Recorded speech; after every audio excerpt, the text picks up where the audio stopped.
मंगल भवन अमंगल हारी, द्रवहु सदशरथ जर बिहारी।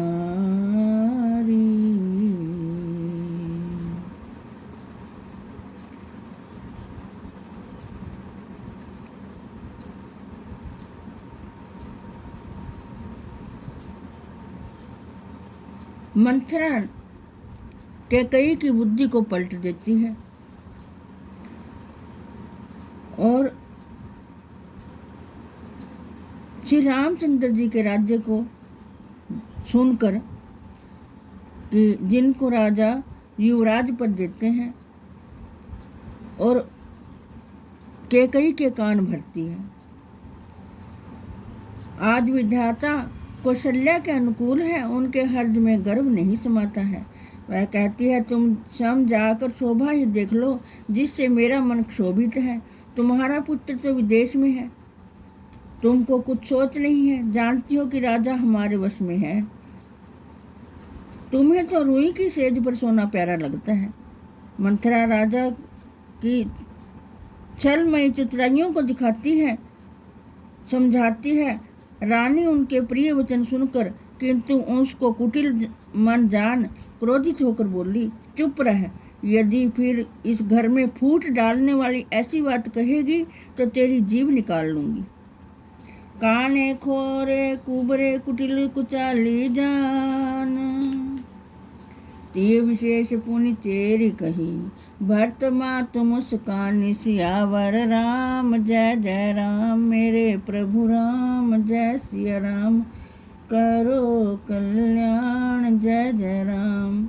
रानी कहती है, काने लंगड़े और कुबड़ों को कुटिल और कुचाली जानना चाहिए, और इनमें भी स्त्री जाति की दासी अधिकतर होती है। ऐसा कह भरत की माता मुस्कुराई। हे प्रियवदनी, मैंने तुझे सीख दी है। मैं तुझ पर स्वप्न में भी क्रुद्ध नहीं हूँ। सुंदर आनंददायक शुभ दिन वही है जिस दिन तेरा कहना सत्य हो। बड़ा भाई स्वामी और छोटा भाई सेवक होता है, यह सूर्यवंश की सदा की रीति है। हे सखी, सचमुच कल ही राम का राज तिलक है, तो जो तेरे मन में भावे सो मांग मैं दे दूंगी। राम जी को स्वाभाविक ही सब माता कौशल्या के तुल्य प्यारी हैं और मुझ पर तो अत्यंत प्रेम रखते हैं। मैंने उनके प्रेम की परीक्षा करके देखी है। कैकेयी कहती है, जब विधाता कृपा करे फिर कहीं जन्म दे तो श्री राम पुत्र हो और सीता बहू हो। मुझे तो राम प्राणों से भी अधिक प्यारे हैं। उनका राज तिलक होने से तुझे दुख क्यों है? तुझे भरत की सुगंध है। छल कपट छोड़ सत्य सत्य कह, तू हर्ष के समय दुख करती है, इसका कारण मुझको सुना दे। यह वचन सुन मंथरा गुस्से में छल कपट युक्त वचन बोली। सब आशाएं एक ही समय पूरी हो गई, अब तो दूसरी जीभ बनाकर ही कुछ कहूंगी। मेरा अभागा कपाल फोड़ने के ही योग्य है। जो भला कहते हैं तो भी आपको दुख होता है। झूठी सच्ची बात बनाकर कहते हैं वे ही तुमको प्यारे हैं। हे भाई, मैं तो कड़वी हूँ। अब मैं भी ठकुर सुहाती मुंह देखी कहा करूंगी, नहीं तो दिन रात चुप रहूंगी। विधाता ने मुझे कुरूप बनाकर परवश कर दिया है। जो बोया सो काटती हूँ और जो दिया सो पाती हूँ। कोई भी राजा हो, हमारा क्या नुकसान है? अब क्या मैं दासी छोड़कर रानी हो जाऊंगी? हमारा स्वभाव तो दिलाने योग्य है, क्योंकि तुम्हारा अहित मुझसे देखा नहीं जाता। इसी से कुछ बात कही थी, सो हमारी बड़ी भूल हुई है देवी, क्षमा करना। मंथरा के छल भरे प्रिय वचनों को सुनकर तुच्छ बुद्धि वाली रानी ने देवताओं की माया के वश में हो बैरिन को अपनी मित्र जानकर उस पर विश्वास कर लिया। रानी सादर उससे बार बार ऐसे पूछती है मानो शबरी के गान पर हिरनी मोहित हो गई हो। जैसी होनहार है वैसी ही बुद्धि फिर गई। तब दासी अपनी बात पर भी जान बड़ी हर्षित हुई और बोली, तुम पूछती हो और मैं कहने से डरती हूँ, क्योंकि तुमने मेरा नाम पहले ही घर फोड़ी रख दिया है। ऐसे भूत भांति से गढ़ छील कर रानी को विश्वास कराकर ऐसे बोली मानो अयोध्या पर शनिचर की 7.5 दशा आई है। हे रानी, तुमने जो कहा सीता और राम मुझे प्यारे हैं और मैं राम को प्यारी हूँ, सो यह बात सत्य है। पर जो बात पहले थी वो दिन बीत गए। समय फिरने पर प्यारे भी शत्रु हो जाते हैं। देखो, सूर्य कमल के कुल का पालन करने वाला है, पर बिना जल के सूर्य भस्म भी कर देता है। शीत कौशल्या तुम्हारी जड़ उखाड़ना चाहती है, अतः उसे उपाय पूर्वक सुरक्षित रख लो। तुमको सुहाग के बल से कुछ सोच नहीं है, केवल राजा को अपने वश में जानती हो, पर राजा मुख के मीठे और मन के मलिन तुम्हारा सीधा स्वभाव है, छल नहीं जानती। राम जी की माता बड़ी चतुर और गंभीर है, उसने मौका पाकर काम बना लिया।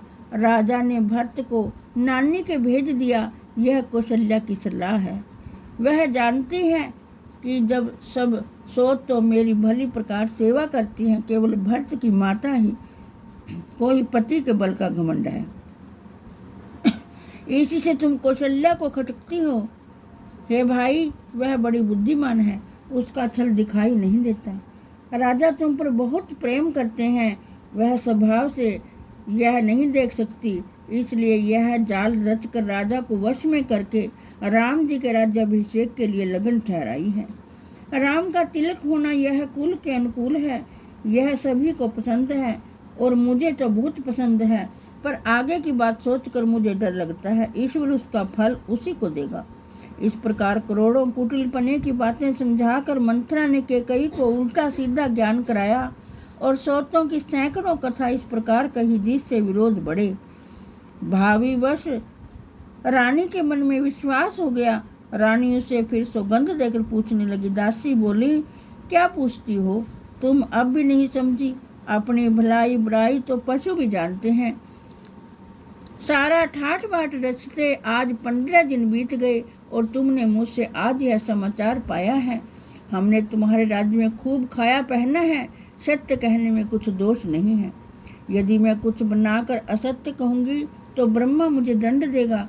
जो राम का फल कल राज तिलक हो गया तो तुम्हारे लिए विधाता ने विपत्ति के बीज बो दिए। मैं लकीर खींचकर प्रतिज्ञा करके कहती हूँ कि हे भामनी, तुम तो दूध की मक्खी हो गई हो।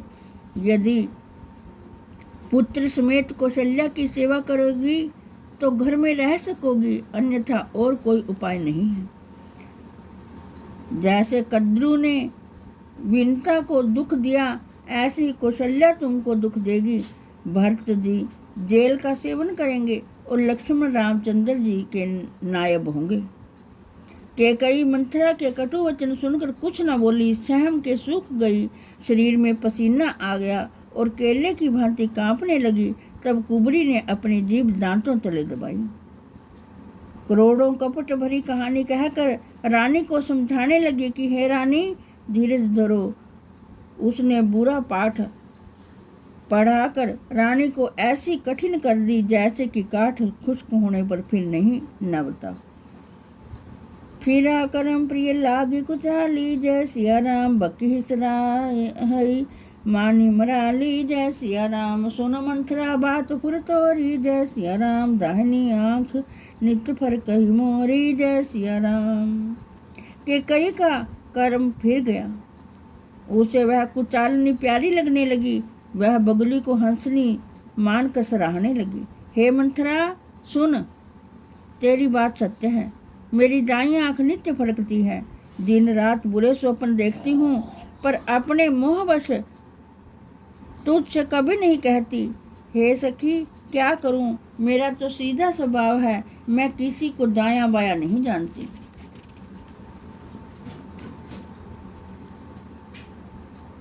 अपने चलत नाज लगी, अनभल का हुक कीन।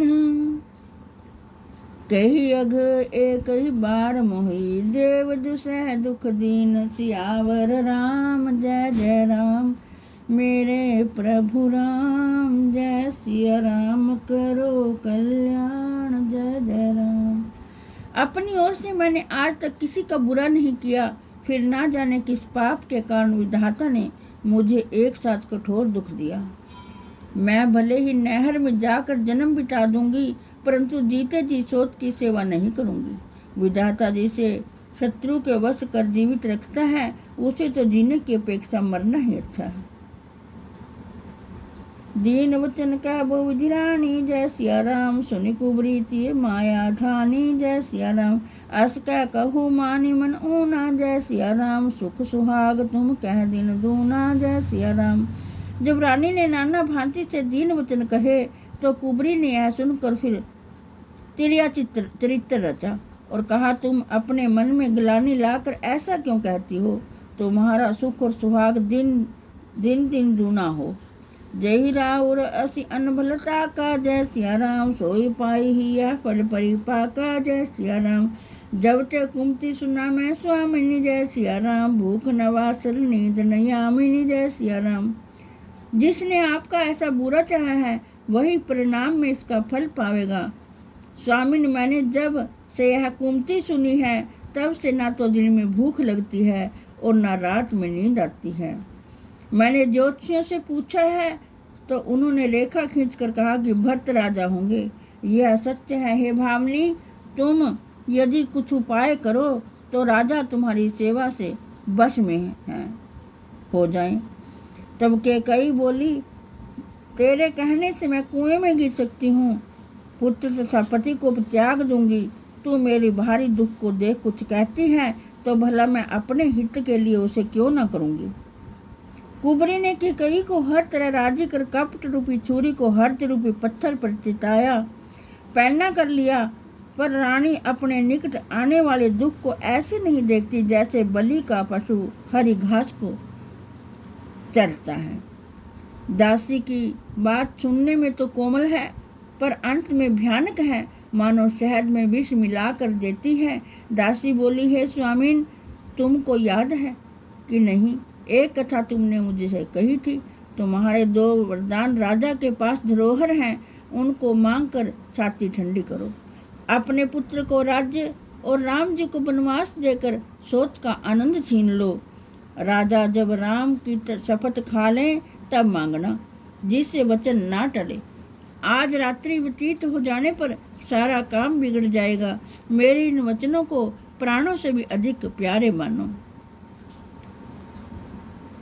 उस पापिन ने भारी कुघात कर कहा कि कोप भवन में जाओ और वहां सावधानी से अपना सब काम बनाना। यकायक राजा का विश्वास मत कर लेना। रानी ने कुबरी को प्राणों के तुल्य प्रिय जानकर बारंबार उसकी बुद्धि की बहुत प्रशंसा की। तेरे समान हितकारी मेरा संसार में कोई नहीं है। मुझे तू बह कर जाते हुए की आधार हुई है। यदि विधाता कल मेरा मनोरथ पूर्ण कर दे तो हे सखी, तुझे आंखों की पुतली बना कर रखूंगी। इस भांति बहुत प्रकार से दासी को आदर देकर कैकेयी कोप भवन में चली गई। इस विपत्ति रूपी बीज को उत्पन्न करने वाली मंथरा तो वर्षा ऋतु है। मंगल भवन अमंगल हारी, द्रवहु दशरथ जर बिहारी। जय हो श्री राम।